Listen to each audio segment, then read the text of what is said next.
हाँ तो बच्चों हम लोग फर्स्ट ईयर के लिए क्लास 11 के लिए जो बच्चे मैट्रिक पास करके नए नए आए हैं उनके लिए पहला एपिसोड रेडी कर रहे हैं।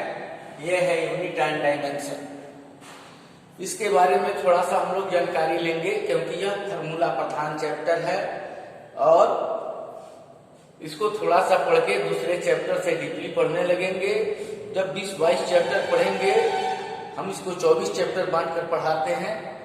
तो उसके बाद जब फार्मूला कुछ हम लोगों को अभ्यास से न्यूमेरिकल बनाते बनाते याद हो जाएंगे तो एक बार और हम लोग यूनिट डायमेंशन को डीपली पढ़ेंगे। चलिए सबसे पहले हम लोग चर्चा करते हैं कि यूनिट क्या है, मात्रक क्या है। अब यहाँ मान लो 4 बच्चे हैं, चारों को मैं कहता हूं कि सुनो बाबू, बताओ कि इस बोर्ड की लंबाई कितनी है। तो पहले ने क्या किया कि डेग से माप दिया, 1 2 3 4 कदम, 4 डेग। एक ने क्या किया, हाथ से 7 हाथ। एक ने कहा बीता से 14 बीता। एक ने कहा 5 मीटर, एक ने कहा 500 सेंटीमीटर, एक ने कहा इतना फीट, एक ने कहा इतना गज, एक ने कहा इतना किलोमीटर, एक ने कहा ये, है ना। तो ये अब आप क्या समझे, मात्रक को कैसे डिफाइन करें किसी भी भौतिक राशि को मापने के लिए। भौतिक राशि क्या है, फिजिकल क्वांटिटी क्या है। फिजिकल क्वांटिटी का मतलब हुआ कि जिस पर भौतिकी के नियम लागू होते हैं। भौतिकी के नियम लागू होने का मतलब क्या हुआ, अर्थात जिसको मापा जा सके, जिसको तौला जा सके, जिसको गिना जा सके। क्या ध्वनि भौतिक राशि है? हाँ, इसके वेग को वायु में 330 मीटर पर सेकेंड, जल में 1500 मीटर पर सेकेंड, लोहा में 5000 मीटर पर सेकेंड मापा जा सकता है। इनके तरंगों को मापा जा सकता है, इसके इंटेंसिटी को मापा जा सकता है। क्या हवा भौतिक राशि है? हाँ, इसके दाब को मापा जा सकता है, इसके वेग को मापा जा सकता है। तो जो कुछ भी मापा जा सके, तौला जा सके, वो भौतिक राशि है। ये बोर्ड है, इस बोर्ड की लंबाई, इस बोर्ड की चौड़ाई, इस बोर्ड का द्रव्यमान इत्यादि मापा जा सकता है। तो ये भौतिक राशि है। अब हम कहते हैं कि इसकी लंबाई को मापो, तो 10 आदमी से बोलते हैं, 10 जो है अलग अलग अपने अपने तरीके से मापता है। क्या सभी गलत है? नहीं, बिल्कुल नहीं, सभी 100% सही है। तो किसी भी भौतिक राशि को मापने के लिए अपनी इच्छा के अनुसार एक मानक लिया जाता है, एक स्टैंडर्ड मान लिया जाता है। जैसे हाथ, बीता, डेग, मीटर, फीट, ये क्या हुए, मानक हुए, स्टैंडर्ड अपने से मान लिया गया, मिलकर किसको मान लेते हैं। तो किसी भौतिक राशि को मापने के लिए एक मानक की आवश्यकता होती है जिसे मात्रक कहते हैं। आप लोग लॉज में रहते हैं, 2 बच्चे 2 अलग अलग रूम में, एक के पास चावल खत्म हो गया, एक बोला यार चावल दे दो, तो कैसे होगा, अंदाज से। मान लो चावल सोना होता तो वो कहता कि हम ज्यादा दिए हैं, वो कहता तुम इससे कम दिए थे। तो कैसे होता है, एक बोतल लेते हैं बच्चे, काट लेते हैं और 4 डिब्बा नापते हैं कि भाई तुम ले लो 4 डिब्बा। डिब्बा वहां मात्रक बना, अब वो लौटाएगा उसी डिब्बा से, या पूरे लॉज का एक स्टैंडर्ड वो बन गया और उस लॉज के समाज के लिए वही एक मात्रक बना डिब्बा। अब देखते हैं कहीं पाव, कहीं सेर, कहीं पसेरी, कहीं क्विंटल, कहीं टन। तो ये सभी अपने ऊपर है कि आप किसको क्या मानते हैं और वो कितना प्रचलित है, उसका प्रभाव कितना लोगों पर है, कितने लोग उसको ये समझ रहे हैं।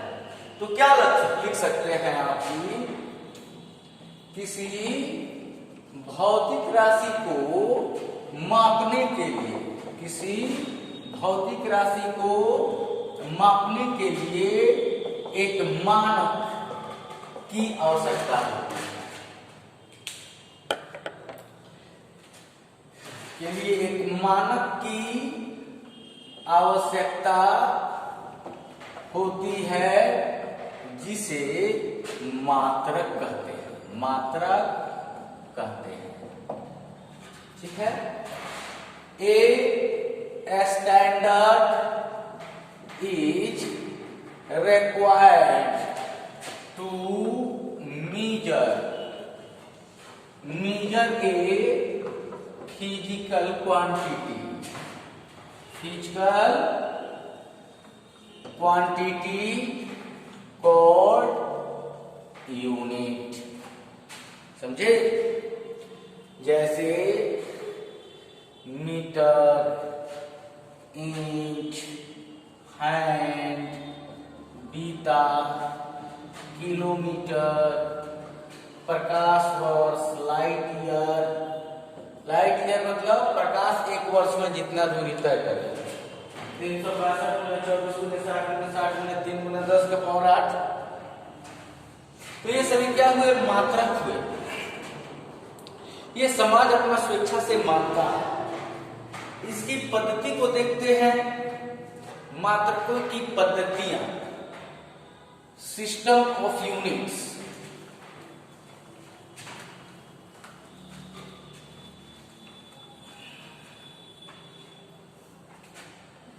सिस्टम ऑफ यूनिट्स, मात्रकों की पद्धतियां। जैसे एक को मान लेते हैं CGS सिस्टम। इसको क्या कहेंगे? सेंटीमीटर, ग्राम, सेकेंड पद्धति। सेंटीमीटर, ग्राम और सेकेंड सिस्टम। उसी तरह एक लेते हैं FPS system, foot pound second. क्या? Foot pound second system. एक लेते हैं MKS सिस्टम। इसको नाम देते हैं मीटर किलोग्राम सिस्टम। और एक होता है SI सिस्टम, यानी अंतरराष्ट्रीय system of international measured units. अंतरराष्ट्रीय सिस्टम ऑफ स्टैंडर्ड, अंतरराष्ट्रीय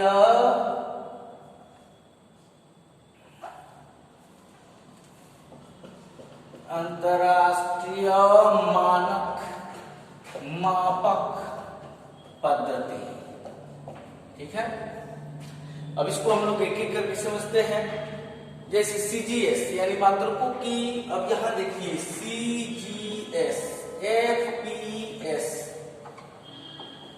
और MKS, ये तीनों सिस्टम क्या माप सकते हैं? सेंटीमीटर, फीट या मीटर। ये क्या माप सकता है? लंबाई। ग्राम, पाउंड 450 ग्राम, 450 ग्राम बराबर 1 पाउंड। और ये किलो क्या माप सकता है? द्रव्यमान। और सेकंड क्या माप सकता है? समय। तो CGS या FPS या MKS मात्रकों की वो पद्धति जिसमें लंबाई को द्रव्यमान, लंबाई को मीटर, द्रव्यमान को किलोग्राम और टाइम को सेकंड में मापा जाए। मात्रकों की वो पद्धति जिसमें लंबाई को फुट, द्रव्यमान को पाउंड और टाइम को सेकंड में मापा जाए, वो फुट पाउंड सेकंड सिस्टम है। तो ये तीनों सिस्टम जो है, फर्स्ट, सेकंड और थर्ड, ये तीनों 1 2 3 सिर्फ लंबाई, द्रव्यमान और समय को ही माप सकते हैं। इसलिए एक चौथे सिस्टम की आवश्यकता हुई है, SI सिस्टम, जिसमें ताप को मापा जाए, टेम्परेचर को डिग्री में, सेल्सियस में, फ़ारेनहाइट में, केल्विन में। फिर एम्पियर, विद्युत धारा। इसको विद्युत धारा को क्या आप किलो में तोल सकते हैं, मीटर में माप सकते हैं, सेकंड में दे सकते हैं? नहीं। तो अलग भौतिक राशि हुई, तो उसको ला करके हम लोग SI में ऐड कर दिए। प्रकाश की तीव्रता किलो में तोल सकते हैं, लंबाई मीटर में माप सकते हैं, सेकंड में नहीं। तो उसके लिए अलग से कैंडेला बना। तो इन सबको ऐड कर दिए।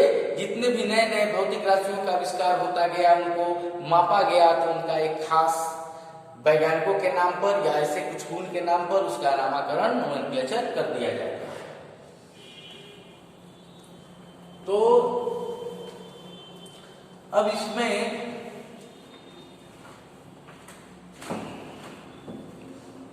जैसे आपको डिफाइन करना हो CGS सिस्टम क्या है, क्या कहेंगे? मात्रकों की वह पद्धति, ये तो आप ऐसे सुन के याद कर सकते हैं, मात्रकों की वह पद्धति जिसमें लंबाई को the system of units in which length, mass and time are measured in centimeter,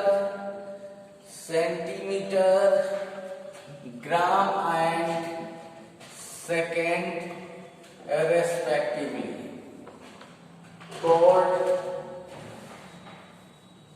CGS system. मात्रकों की वह पद्धति the system of units in which जिसमें लेंथ, मास एंड टाइम, लंबाई, द्रव्यमान और समय आर मेजर्ड मापे जाते हैं in centimetre, gram and second, centimetre, gram और सेकंड में रेस्पेक्टिवली क्रमशः, कोड सीजीएस सिस्टम में। सही है, पीएस में क्या लिखेंगे? Length, mass and time are measured in foot, pound, second. M K S में मीटर, किलोग्राम और सेकेंड। ठीक है, अब अगले एपिसोड में हम लोग ऐसा सिस्टम को समझने का प्रयास करेंगे, छोटा छोटा वीडियो डालते जाएंगे, आपको इंटरेस्ट होगा, इसको ध्यान से देखते जाएंगे, लाइक एंड सब्सक्राइब करते जाएंगे, प्रतिदिन 2 से 3 वीडियो अपलोड किए जाएंगे। धन्यवाद।